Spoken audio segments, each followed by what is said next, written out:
This is it, Perodua's first turbocharged car. But first things first, is it a competitor to the Proton X50? Not really.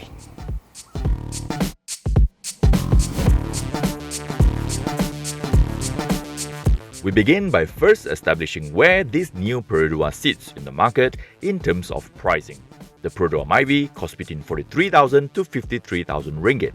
The Ativa, 62,000 ringgit to 72,000 ringgit, while the competitor Proton X50 is in a different spectrum altogether, at 79,000 to 103,000 ringgit, a level above not only price-wise but also the things you get. So yeah, they don't really compete directly. Sitting comfortably in its own segment without a direct competitor, it comes in three variants, starting with the base model X up to the top of the range AV variant. In between these two cars, at 66,600 ringgit, it is this, the Ativa H. I'm not quite sure what H stands for though. I suppose it's high, not high like you idiot. It's like high range, high model, high class, high something. This one is finished in cobalt blue. It is a Porsche 911 color, by the way. Now, the next question is, what is it exactly? Is it a crossover? Is it a SUV? Or is it just an active AV on stilts?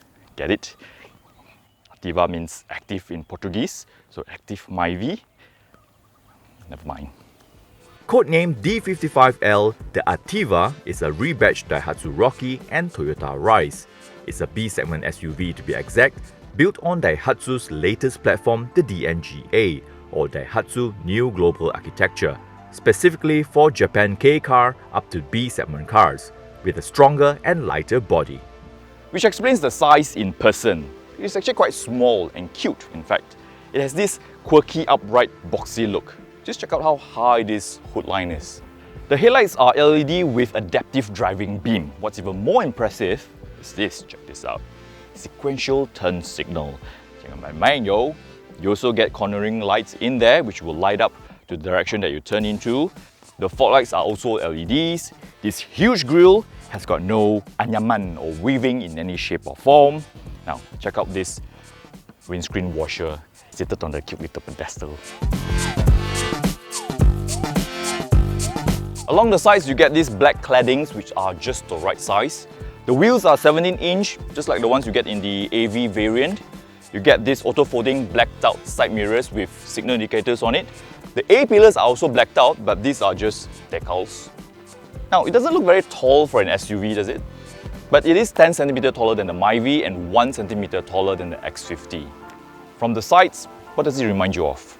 Especially in this blue and this blacked out A-pillar, don't you think it looks like the Suzuki Swift? And the two-door RAV4 in year 2000.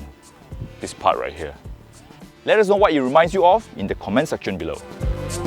The taillights are LED combination, but the sequential turning lights are nowhere to be found here. You only get it in front. I like this panel that runs across it with a huge cutout for the door handle. You get this T badge for terror and this AutoBuzz sticker. I'm just joking, you don't get this. Get it at AutoBuzz.shop. In here is where you just end the argument, rest your case, and just call it that the Ativa doesn't compete with the X50 in the same class. This is essentially a budget car. For what it is, under 70,000 ringgit for this H variant, it is quite impressive I have to say. Apart from the hard plastics in most places, which is understandable, the X and this H variant get fabric seats and they are actually quite snug and comfortable. I like the steering wheel design and the feel of it, just too bad that it doesn't come with telescopic adjustment. And you know what? You can actually start the car just like a Ferrari on the steering wheel. Check this out, power on button. No, I'm just joking, I'll just talk about that later on. What's impressive is the digital meter cluster. It's a two-part screen. On the right, you get this huge speedometer. On the left, you get to choose between 4 different designs, which is pretty impressive. But the visuals are not exactly sharp. I don't want to say it's blur, but it has got like a soft focus to it. In the center here, a 9-inch floating screen, which is slightly better in terms of visuals. It's got a lot of icons and colors on it. Just too bad that it doesn't come with Apple CarPlay and Android Auto. It's got this thing called Smart Link, whatever that is. Down here, aircon controls, which is quite similar to the one in the AVs. It comes with memory function, which means you can save your preferred settings. a small compartment here with HDMI input, 2 USB chargers and a 12-volt socket. I like how this entire area is raised up. It looks good from the side. You get these compartments on both sides as well. This panel with diamond cut pattern is a nice touch. I like that. You get it on both sides of the screen as well. The switches to lock and unlock the doors are here. You get proper handbrake, armrest, but the storage compartment in there is not very big. Where are the cup holders, you ask? They're stored neatly under this air vent, and you get more space for your bottles on the door panels as well. Space back here, as you can tell, is pretty decent. I got enough leg room, just enough headroom for myself. There's a small pocket in front of you, 2 USB chargers. There are hooks on the front seats, which I think you can consider that as your teh tarik hooks. The seat here is pretty much flat, like a bench, but you can actually recline. I guess you can call that recline. Not that much, but yeah, good enough. You get 303 litres of boot space back here, and when you lift up the boot floor, you'll find a full-size spare wheel. Not only that, you get to have more boot space thanks to this clever dual boot floor design. 369 litres, that's the largest in its class. That's 39 litres more than the X50. You can put tall things, things that might roll away, just simply more things. And can the seats be flattened? Of course.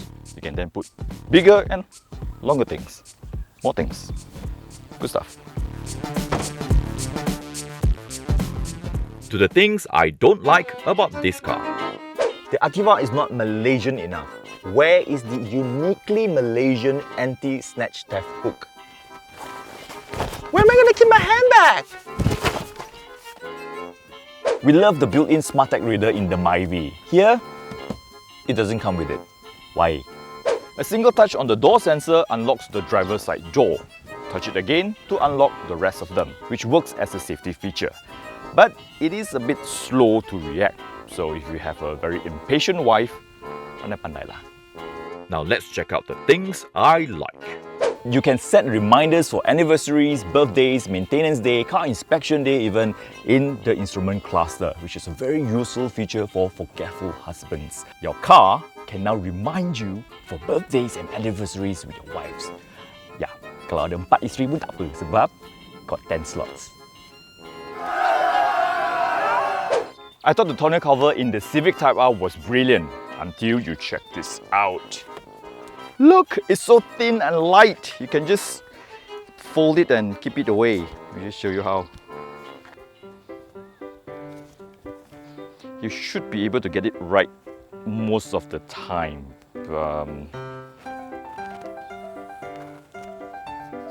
It's not supposed to be that difficult. I did it just now! 2 hours later.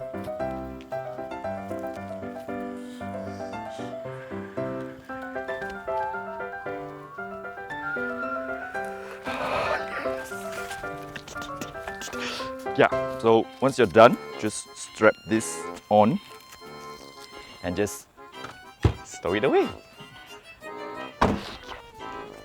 It comes with keyless entry, but it is only for the driver's side, not the passenger. So you need to use the remote. Sorry, you have to press twice. Yeah. The head unit allows you to change language between English and Bahasa Malaysia. Now that's truly Malaysia.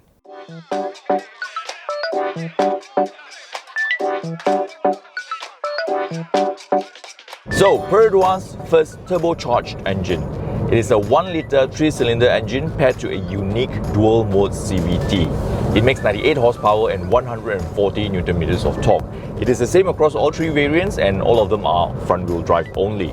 Perodua claims that this car can achieve 18.9 kilometers using only 1 litre of fuel, which is about 5.3 litre per 100 kilometer.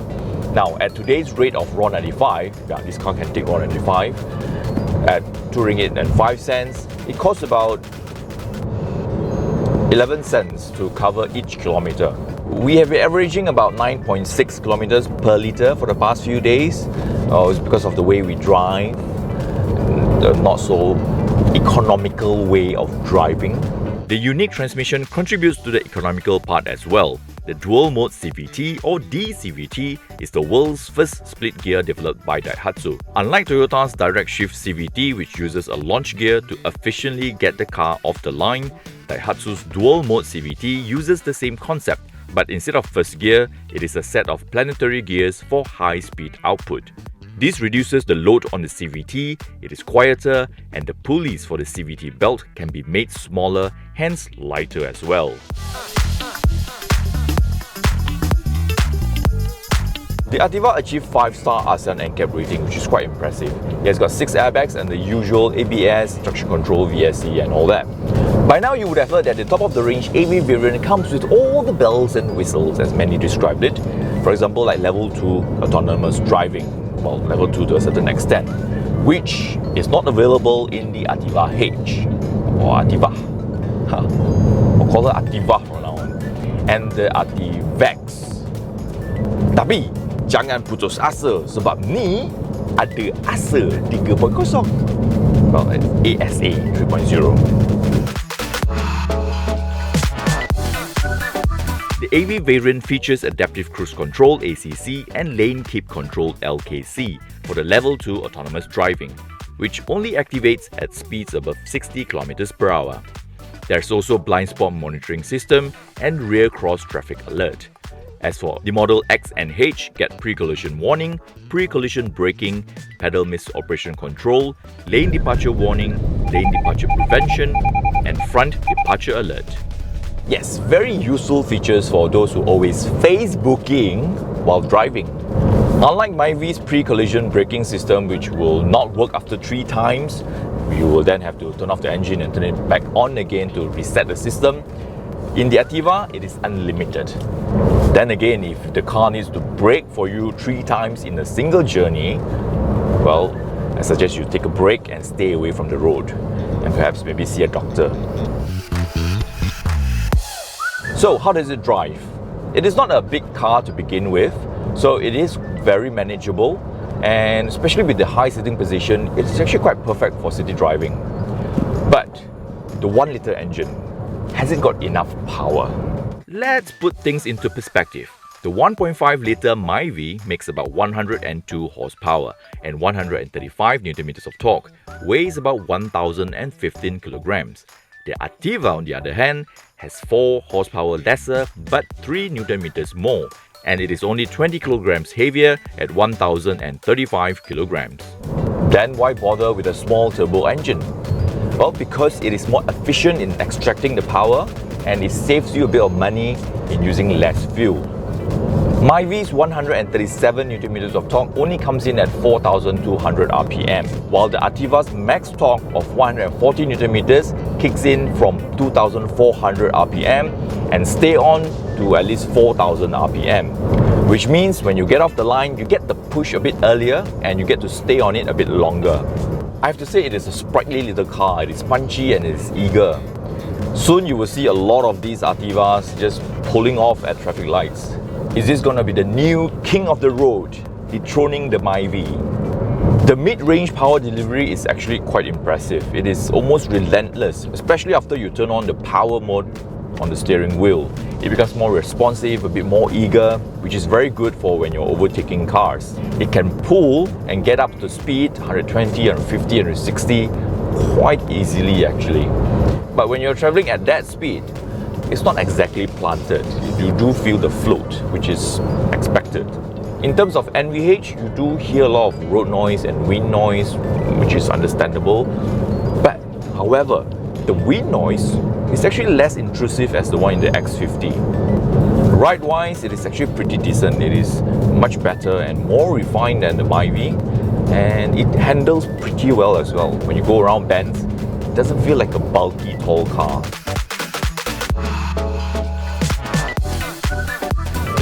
Now, the big but. It is the 3-cylinder engine's vibration. You feel that a lot in the car, especially when it's idling. And it can be quite nauseous. I'm quite sensitive to the kind of vibration, and it can be a bit noisy as well.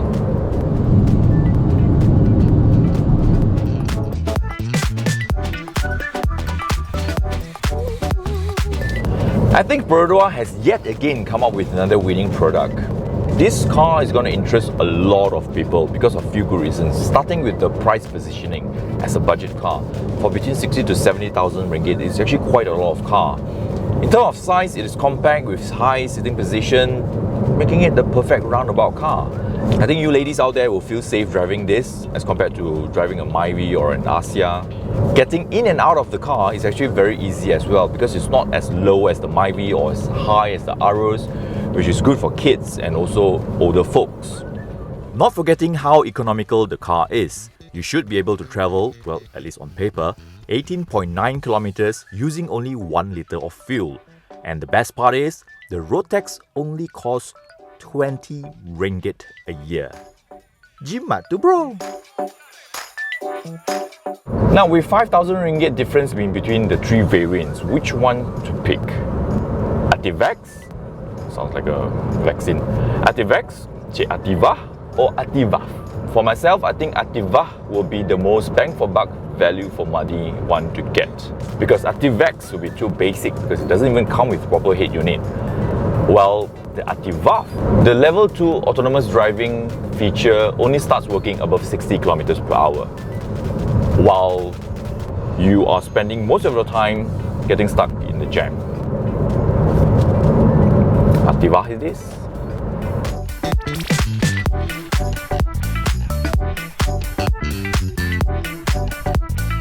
So, is this car for you? Well, if you are on a budget and you want a punchy yet economical car to ferry your kids from school or your parents, or even for yourself to feel safer driving a bigger car than what you currently have, then yes. But if you have a certain kind of expectation towards build quality, power delivery, and you know you can achieve those by topping up a bit more on the other side, then probably not. If you want to find out more about this first and all-new Perodua Ativa, do log on to AutoBuzz.my.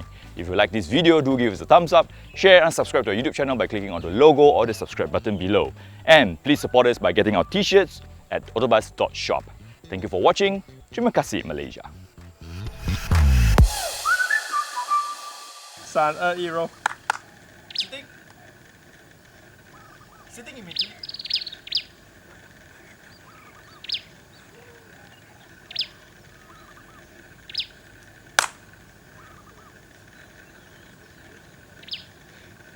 You kept filming, dude.